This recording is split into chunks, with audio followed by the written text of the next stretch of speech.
Hello again. You are watching Today on eNCA, DSTV Channel 43 with me, Dan Moyane.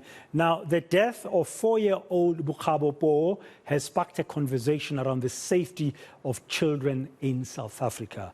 Po's body was found mutilated in a field in Tamboville in Ekurhuleni.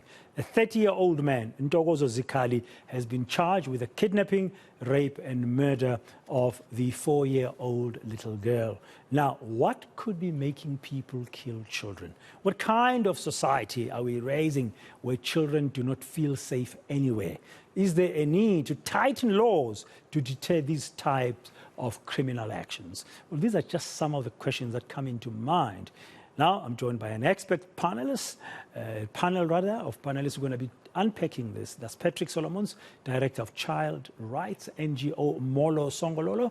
Tryphosa Siweya, a clinical psychologist, will be joining us on the phone from Siweya Wellness Solutions, and Gugu, Xaba, Director of Programs at Save the Children. Good afternoon. It's not such a good story to be talking about, and one just wonders, when will we stop killing our own children? The numbers are not looking good, and this latest murder of Bukabo Po has just brought this matter again under the spotlight, and the crime stats every year when it comes to the killing of children seemingly continuing to increase. Let me start with you, Patric. I mean, when you heard about Bukabo Po's death, and you are involved in protecting children's rights as an NGO, Molo Songololo, what did you think?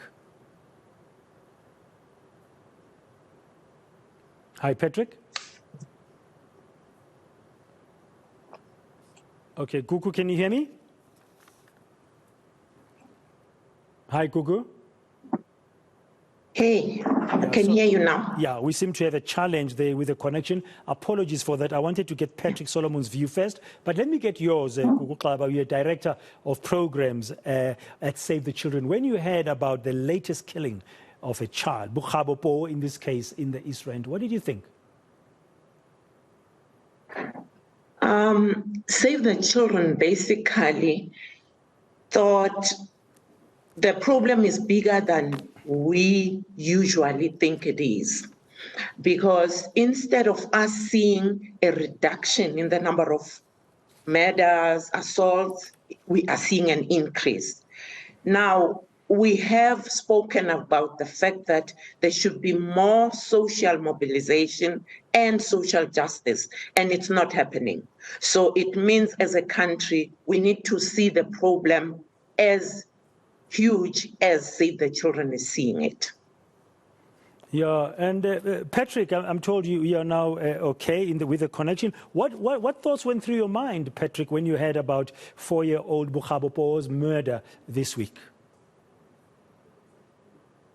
Oh gosh, we hear so many of those stories so regularly that we almost become numb to the news of yet another child, a young child, being killed, brutally killed. And so it is very, very difficult. What we do find is that just with my colleagues, we find that over a long period of time, particularly in this last couple of years now, we've experienced quite a lot of death, not only because of the COVID, but also because of violence. And that there's a large number of children that is killed. And many of them are killed at the hands of people they know. Some of them their fathers, people that they live with, people that live in the backyard, people in their own roads, people in their own communities. And this is the sad part about it. The very people supposed to protect the children are not protecting them. And this is not a new problem. We've always had a very, very high incident of child killing. And of course, we also have very high incidence of child death in South Africa. But I think what really gets to us is when someone who's close to the child, who have contact with the child, actually intentionally kill them. And then, of course, many children also get killed, not as a main act, but as a consequence of rape, as a consequence of housebreaking, as a consequence of revenge, and as a consequence of being in the way, as a consequence of being with the mother, for example. They kill the mother, they kill the child. That's also what we see. And it's very difficult. We actually have been talking about this, and we actually we ourselves personally don't know how we should respond other than providing our counseling, our support, when people come forward, when educators ask us to mobilize counseling support services for them, when parents come forward, and also when children, their brothers and sisters who are, those children who are killed, that we have counsel. Yeah. So that is where we are. Yeah, counseling. At this point in time. On the point of counseling, let me bring in Tryphosa on the line. He's just been load shared, so he can't join us on Zoom.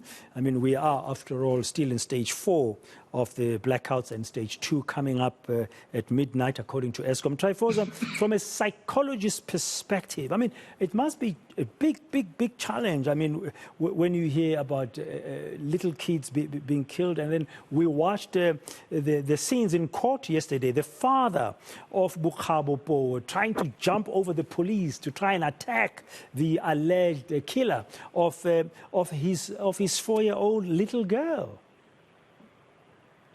Good afternoon, and thank you so much for having me. I mean, the first thing that came to my mind when I was actually following this story, the extent to which psychopathology is just widespread in our society. And especially when we talk about issues that stem out from attachment, right? Because we understand that as people, we have different attachment styles according to the attachment theory, which would sort of determine the kind of an adult you would be when you are old. And when you look at incidents like the one that you are talking about now, you know, it points directly to an attachment style which we call insecure attachment, right? Whereby you find that a lot of people who struggle to form secure attachments, which is necessary for a person to function responsibly, for a person to develop empathy, for a person to develop things like remorse, which you don't necessarily find with people who have got what we call insecure attachment styles. And these are the people who in most cases, according to research, would find themselves as psychopaths, you know, would find themselves as people who don't necessarily have regard to how people feel. And the story that we are talking about now, where a child was brutally killed, links directly to one of those incidents that are related to adults with insecure personality styles. So for me, it's just alarming to say the society is really sick, and we really need a lot of awareness, both from a prevention point of view, but also from a case handling point of view. And of course, one thing then that also comes to mind is the levels of anxiety, the level of panic that these incidents are raising in society. Because you understand that one of the factors that increase would contribute to the high levels of anxiety is when we have got multiple incidents that are happening, you know. And if you look at the rates of crimes, like my colleague has said, is really growing exponentially in our society. And this is really making us a panicking country.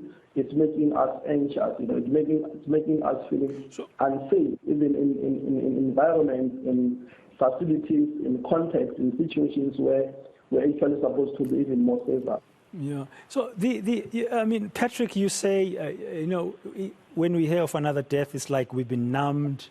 Yes, you would offer counseling, and we are seeing the challenges. And Gugu, from Save the Children perspective, I mean, I'm just wondering, just listening to all of you as we begin this discussion, I mean, how many more children would have to die before we stop being numb? And can our children ever feel safe? What do you think, Gugu? What do we need to do? Thank you, Dan. Our children are not going to feel safe. We as adults are not feeling safe. So now, what do we have to do? As I said earlier, if society doesn't accept that the violence and the danger that we are facing, we are contributing to it, If we do not accept that, then we are not going to be able to make a difference. So it's important for us to accept that we have a role to play in turning the situation around.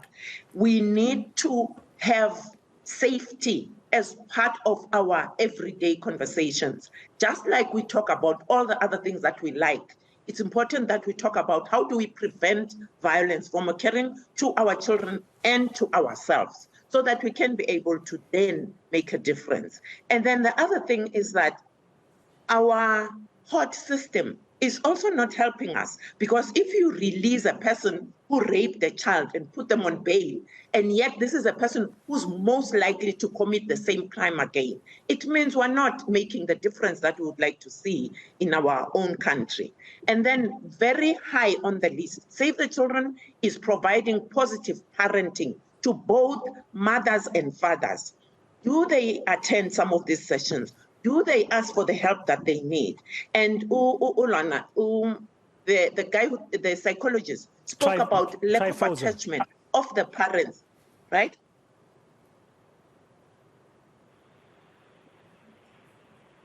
Hi, Gugu, are you there? Yes, I'm here. No, I was saying you're referring to what Tryphosa was saying.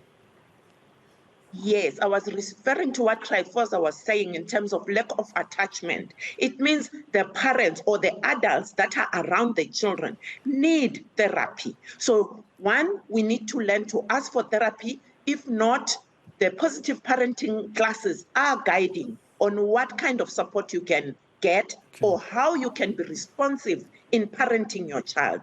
In that way, we will have an environment that is safe around the child through the people, and also a safe environment physically. And everybody must always be on the alert to say, where is my child and are they safe? Who are they with? So that we reduce the exposure to the predators. Yeah. So that's saying, basically what Save the Children is working on. Yeah, you're saying we can all do something. It's all up to us to do something and to change. We need to accept that we are the cause of most of this violence and we need to change. But you're also pointing out your disappointment with the judiciary, saying that some of these alleged rapists get bail and return back to the society, to the communities.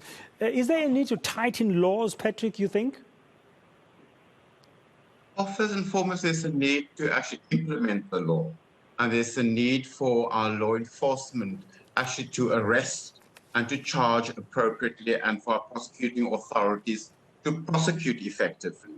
I remember just before COVID, the Human Rights Commission did some community hearings, and mothers were coming forward. They know who killed their sons. They know who killed their daughters in their local communities.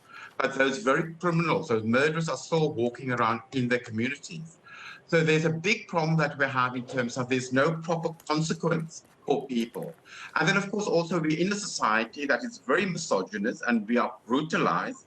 So men do think that they do have their own women and children. So if they will make them and they will take them out, that's basically what their attitude is. So we've got a lot of challenges in terms of patriarchy in South Africa, the way men feel they have ownership.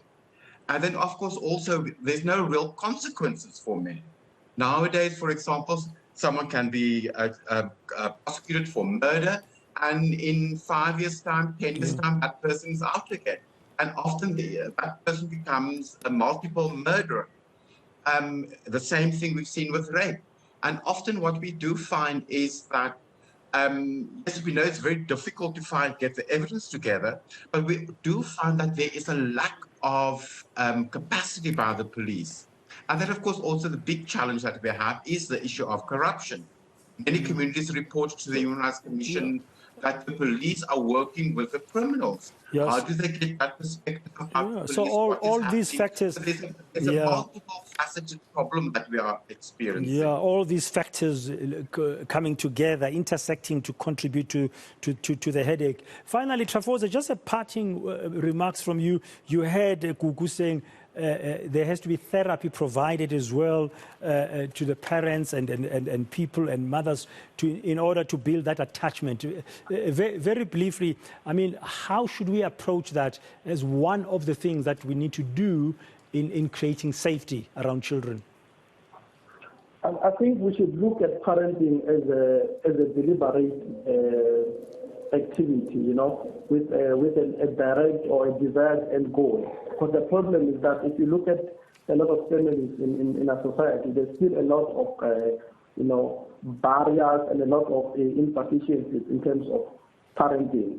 There's a lot of absent parenting. There's a lot of, what I would call passive parenting, which is not necessarily active, which is not really responding to the current issues that our society is facing.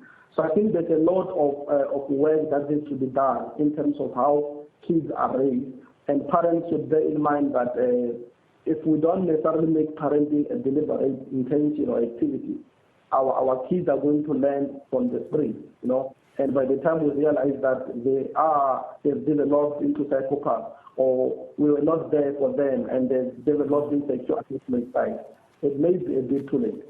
So before we can even talk about a stage where a child has got symptoms, where they need therapy, I think we need to do prevention work in the context of the first area of therapy, which is at home. Of course, then parents should also look out for signs and symptoms of aggression, kids who don't show emotions, kids that seem to put emotions in up, because these are the people that are likely being unresolved issues and are likely going to develop and to risk adults. Tryphosa, thank you very much for your views as a clinical psychologist. That's Tryphosa Siweya. We lost his Zoom connection when we started this discussion because of load shedding, but he stayed with us on the line. But we're also joined by Patric Solomons, Director of Child Rights NGO Molo Songololo, and as well as Gugu, Xaba, Director of Programs at Save the Children.